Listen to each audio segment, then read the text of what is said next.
So can you tell us a bit more about the project? What is the Sill? The Sill is a really unique concept for this location. The idea of the Sill is obviously it's named after the Great Windsill, which is the landscape feature that runs from High Force in Teesdale right up to Lindisfarne and Bamburgh and through this part of Hadrian's Wall, so it crosses Northumberland.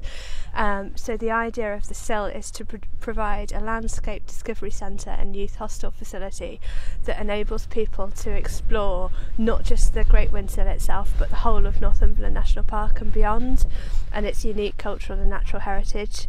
So we'll be looking to use the centre to interpret things like the historic environment. So we've got cup and ring marked stones up at Lorden Shores on the Simonside Hills. We've got prehistoric hill forts, got the bastles of the Border Reivers in the Tarset Valley. We've got unique wildlife like the goats that roam up on Yevering Bell near Willer, and fauna like Jacob's Ladder that grows wild. So the Sill will be opening all of that up to visitors and encouraging them to discover that for themselves, trying to get people out and enjoying the landscape of Northumberland National Park.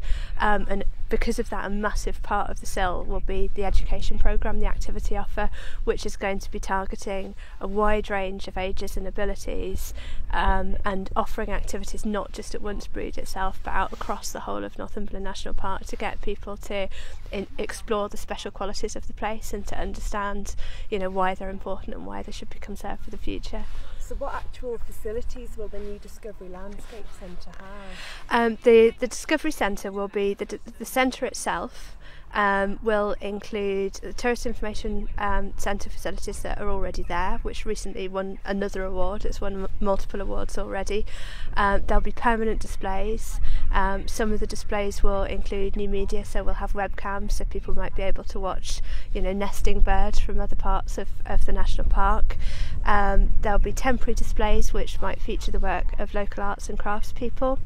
There'll be education space, and there'll be a cafe and a shop, and there'll also be the 80-bed youth hostel, which will be on the same site, and that is a real strength because it means that education groups coming can actually stay on site in good quality accommodation at reasonable rates, and that helps us open up the education offer to a much wider audience. The initial concepts look exciting. When will it actually start being built? The programme that we're in at the moment is that we're currently in the development phase of the project, which runs for a year effectively from now. So at the end of the year we'll be looking to put in a bid for stage 2 funding from Heritage Lottery Fund. Heritage Lottery Fund are funding the development phase currently alongside other partnership contributions, and we'll also be raising additional funding towards the full delivery phase, and that falls into 2 halves. So assuming that we're successful and we'll hear at the end of March next year, we'd enter a 2-year construction phase from April 2014, and we hope that the centre would then open its doors to visitors in summer 2016. But we're already starting a lot of the learning activities, and we'll be running pilots from now really around what the final centre will deliver. So even while the centre's being built, there's still going to be things for people to do, and a taster of what's to come really.